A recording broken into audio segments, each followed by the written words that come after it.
latest updates, please subscribe. Hello and welcome friends, मैं हूं आपकी होस्ट और दोस्त लेकर आ गई हूं एक बार फिर से आप सभी का अपना शो जिसका नाम है आखिर गलती किसकी। इसके साथ ही मैं आप सभी से माफ़ी भी मांगना चाहती हूं, इतने दिनों तक मैं आपके लिए आपका शो नहीं लेकर आ पाई। खैर, उठना मना तो चलता ही रहेगा, लेकिन क्या आपको पता है कि सबसे ज़्यादा हमें कौन बनाता है और हम उनको ही सबसे ज़्यादा दुखी भी करते हैं। जी हाँ दोस्तों, आज हम आपके लिए लेकर आए हैं अपना शो जिसका नाम है आखिर गलती किसकी, जिसमें आज हम बात करेंगे माँ और उन तमाम महिलाओं के बारे में जो अपना पूरा जीवन दूसरों पर लुटा देती हैं, लेकिन खुद के लिए एक दिन का तक नहीं रखती। तो वहीं हमारी पूरी ज़िंदगी कट जाए लेकिन हम अपनी ही माँ के बारे में पूरी तरह से नहीं जान पाते, और वो है कि हमारे बिन बोले ही हमारे बारे में जान जाती है। तो वहीं एक व्यक्ति ने एक बार स्वामी विवेकानंद से पूछ लिया कि आखिर दुनिया में सबसे ज़्यादा माँ को ऊंचा दर्जा क्यों दिया गया है।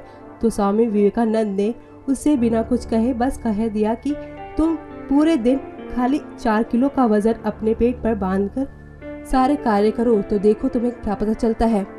तो क्या हुआ कि वो व्यक्ति 4 किलो का वजन अपने पेट पर बांधकर पूरा दिन सारा काम करता रहा, लेकिन शाम होते होते उसे काम करने में काफ़ी सारी कठिनाइयाँ होने लगी।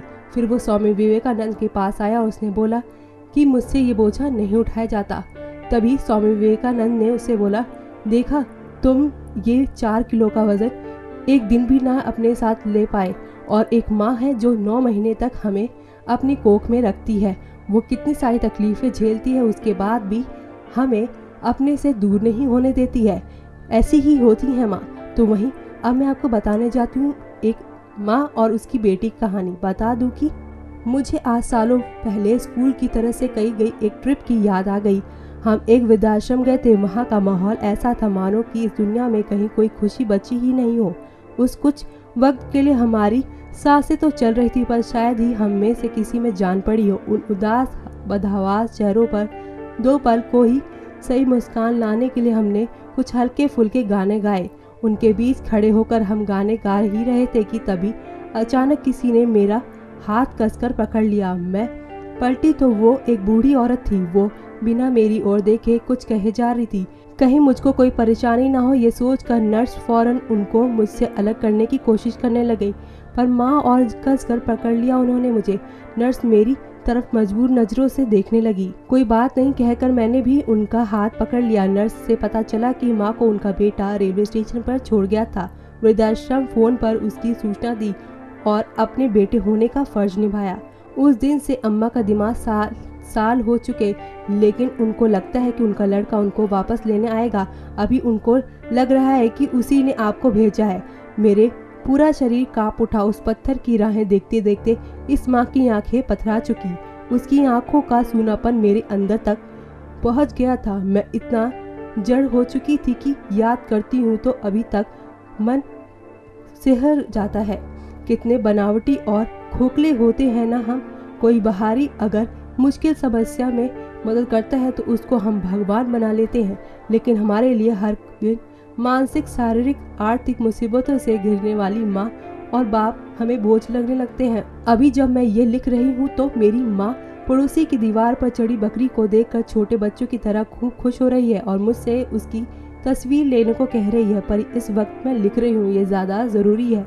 मैं उन्हें मना कर देती हूँ, लेकिन मना करते ही एहसास होता है कि जब मैं बच्ची थी मैंने उन्हें कितना परेशान किया होगा। बेमतलब की चीज़ें उन्हें दिखाने को अति मचा दी होगी और वो आई होंगी अपना सारा काम छोड़कर, खाना पीना, शायद रोना भी। किसी हज़ारों बार देखी हुई चीज़ को भी मेरे साथ पहली बार देखने, मेरे रोमांच का हिस्सा बनने, उस पुरानी चीज़ को मेरे दिखाने पर देखकर ऐसी प्रतिक्रिया देना जैसे मैंने ही उसकी खोज की हो। वो तो मेरा बचपन था। मेरी माँ तो आज भी ऐसा ही करती है।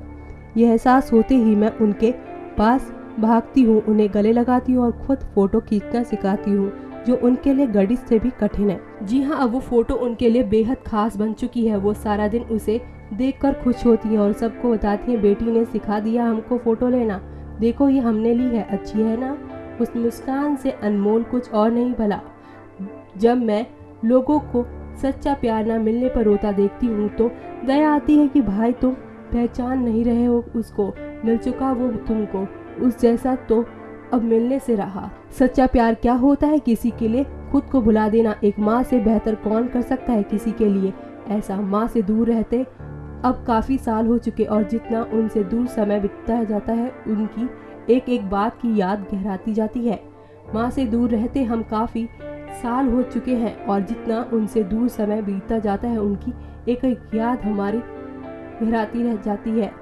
अब जब उनको आराम देने की कोशिश में खाना बनाने चलती हूँ तो एहसास होता है कि उनकी पसंद वाली सब्जी क्या है पता ही नहीं, क्योंकि उन्होंने सिर्फ दूसरों की पसंद की ही सब्जी बनाई, कभी अपनी नहीं। आज जब मेरे बनाए खाने में किसी की कमियां निकालने पर खुद को बुरा लगता है तो एहसास होता है कि वो तो बिना शिकायत हमेशा से रोज ही इस इम्तिहान से गुजरती आ रही है। आज उनको खाना परोसते हुए एहसास होता है कि पता ही नहीं उनकी डाइट क्या है, क्योंकि अब तक तो वो सबको खिलाने के बाद ही खाती थी और हम लोग खाना अच्छा लगने पर ज़्यादा ही खा जाते थे। पता ही नहीं उनके लिए बचता था या नहीं। आज जब उनके लिए तोहफा लेने की सोचती हूँ तो कुछ समझ ही नहीं आता, क्योंकि उन्होंने तो कभी कोई ख्वाहिश ही जाहिर नहीं की। काश हम कभी उनके संघर्षों को समझने के लायक बन पाते। आज तो लोग ऐसे ही हैं, अपने माँ बाप के लिए कुछ करने के बाद सारे जहान में गाते हैं। वो समझते ही नहीं अपने खून के आखिरी कतरे तक को माँ बाप के पैरों में रखकर भी हम उनका कर्ज नहीं उतार सकेंगे। लोग कहते हैं कि माँ समझती नहीं, हंसी आती है इस सोच पर। वो तब भी तुम्हारे टूटे फूटे शब्दों को सबसे ज़्यादा समझती थी जब तुम खुद नहीं समझ सकते थे। उसने तुमको चलना सिखाया, तुम उसको मोबाइल चलाने सिखाने में झिझकते हो। उसने तुम्हारी तोतली ज़बान को शब्द दिए, तुम्हें उसकी खराब अंग्रेजी पर शर्माती है। तुम 6 महीने के उसके पेट में थे, उसने हमेशा के लिए अपनी नौकरी छोड़ दी। उसने 6 महीने पुराने प्यार के लिए उसको छोड़ दिया। हाँ, साल में एक दिन ही क्यों ये प्यार जताते हैं, इसके लिए कोई एक दिन क्यों नहीं हो भला। पर आखिरी बार कब उसे सीने से लगाया था, याद है? कभी थैंक यू बोला हो? खैर, मैं तो चलती हूँ उनकी आंखों में खुद को देखकर उन आंखों का सूनापन मिटाने। आप भी देख लीजिए अगर हो सके तो। माँ एक शब्द जिसमें सारा संसार व्यक्त है, संसार को चलाने वाली, बच्चों के लिए संसार से लड़ जाने वाली, अपनी हर संतान को बराबर प्यार करने वाली, एक इंसान की पहली गुरु माँ, जो सारी उम्र अपने परिवार के लिए समर्पित कर देती है, लेकिन उसके मन में कभी लालच नहीं आता। अगर कोई लालच होता है तो बस इतना ही, उसकी संतान हर खुशियाँ प्राप्त करे। अगर कोई लालच होता है तो बस इतना ही कि उसकी संतानें हर खुशियों का आनंद ले। हम सब अपनी माँ को बहुत प्यार करते हैं, तो वहीं भारत देश की महिलाओं के बारे में बात करें तो हाल ही में एक अंतर्राष्ट्रीय अध्ययन में सामने आया है कि भारत में महिला कामगारों की संख्या लगातार घट रही है। अंतर्राष्ट्रीय श्रम संगठन की ओर से जारी female labour force certification in India शीर्षक से इस रिपोर्ट के मुताबिक साल 2004 से साल 2005 की तुलना में साल 2011 से लेकर साल 2012 में भारत में महिला कामगारों की संख्या में कमी आई है। माना जाता है कि महिलाओं की आर्थिक भागीदारी में आई ये कमी उनके सशक्तिकरण में भी नकारात्मक को दर्शाती है। परंतु क्या वाकई ये पूरा सच है? क्या आपको पता है कि वास्तव में महिला कामगारों की संख्या में गिरावट क्यों आ रही है? आज भी खेती खलिहानों में ही नहीं, सब्जी मंडी से लेकर मछली बाजार तक में महिलाएं नजर आती हैं। तो क्या ये कामगार नहीं है?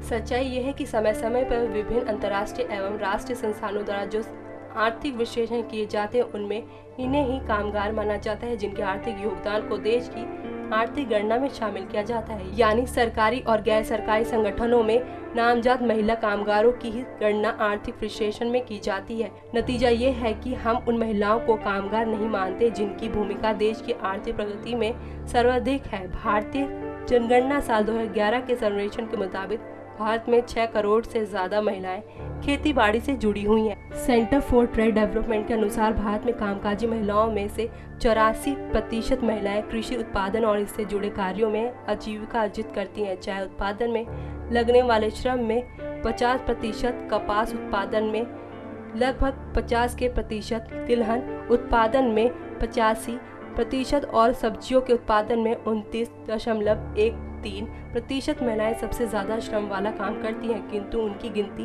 कामगार महिलाओं में नहीं होती। जी हाँ, role of farm woman in agriculture and lessons trend शीर्षक एक रिसर्च पेपर के मुताबिक भी पूरे देश में महिलाएं खेती के लिए जमीन तैयार करने, बीज बोने, बुनाई करने, खाद बनाने, रोपाई, फसल की कटाई जैसे अनगिनत काम करती पशुपालन का लगभग पूरा काम उनके जिम्मे होता है। इसके संबंध में सबसे ज्यादा चौंका देने वाला तथ्य यह है कि वो महिलाएं स्वयं को ही कामगार नहीं मानती। ऐसा क्यों? दरअसल इन स्त्रियों को यन कैन प्रकरण ये एहसास दिला दिया जाता है कि उनका काम घर में किसी भी तरह के आर्थिक दायित्वों की साझेदारी नहीं है, सिर्फ घरेलू कार्य में ही वो सहयोग मात्र है। परिवार की खाद्य और आर्थिक सुरक्षा में महिलाओं का योगदान विषय पर माउंटेन रिसर्च जर्नल में उत्तराखंड के गढ़वाल आंचल के एक अध्ययन में स्वयं महिलाओं ने शोधकर्ताओं से कहा है कि वो कोई काम नहीं करती। खेती में सगल महिलाएं ही नहीं, मछली उत्पादन में लगी महिलाएं की गणना भी आर्थिक उन्नति का भाग नहीं है। सबसे ज्यादा दुखद स्थिति तो घरेलू सहायिकाओं की है, जिनकी संख्या लाखों में है। उन्हें ना तो कामगार की श्रेणी में रखा जाता है और ना ही उनकी परेशानियां श्रम संगठनों की चिंता का विषय है। इन स्थितियों में जब देश का एक अहम हिस्सा दिन रात काम में जुटा हुआ है और उन्हें कामगार माना ही नहीं जा रहा, क्या कोई भी आर्थिक विश्लेषण भारत में महिला श्रम शक्ति का सही विश्लेषण कर सकता है? अर्थशास्त्रीय मानकों पर इसके अपने तर्क हो सकते हैं, पर सामाजिक हकीकतों के लिहाज में ये पैमाना भ्रमित करता है। आवश्यकता है पहले कामकाजी शब्द की सही परिभाषा आधार पर गणना शुरू की जाए, उसके बाद ही किसी भी प्रकार का आर्थिक विश्लेषण महिलाओं के वास्तविक आर्थिक भागीदारिता की सही तस्वीर पेश कर पाएंगे। तो देखा दोस्तों, आपने इतना कुछ करने के बाद भी माँ या औरत कभी भी अपने लिए कुछ भी नहीं मांगती। किसी ने सच ही कहा है, ना जाने क्यों आज अपना ही घर मुझे अनजान सा लगता है। तेरे जाने के बाद माँ ये घर नहीं खाली मकान सा लगता है। इसी के साथ दोस्तों मैं लेती हूँ आपसे विदा, फिर आऊंगी लेकर आप सभी के लिए आपका अपना ही शो लेकर, जिसका नाम है आखिर गलती किसकी। चलते चलते एक बार फिर से माँ के प्यार के लिए शायरी अर्ज करती हूँ मैं आपके लिए, जरा ध्यान से सुनिएगा आप लोग। जी हाँ, बता दे कि शाही खत्म हो गई माँ लिखते लिखते। जी हाँ, शाही खत्म हो गई माँ लिखते लिखते, क्योंकि उसके प्यार की दास्तां ही इतनी लंबी थी। तो दोस्तों नमस्कार, फिर मिलती हूँ अगले नए कार्यक्रम में आपके लिए, तब तक के लिए नमस्कार।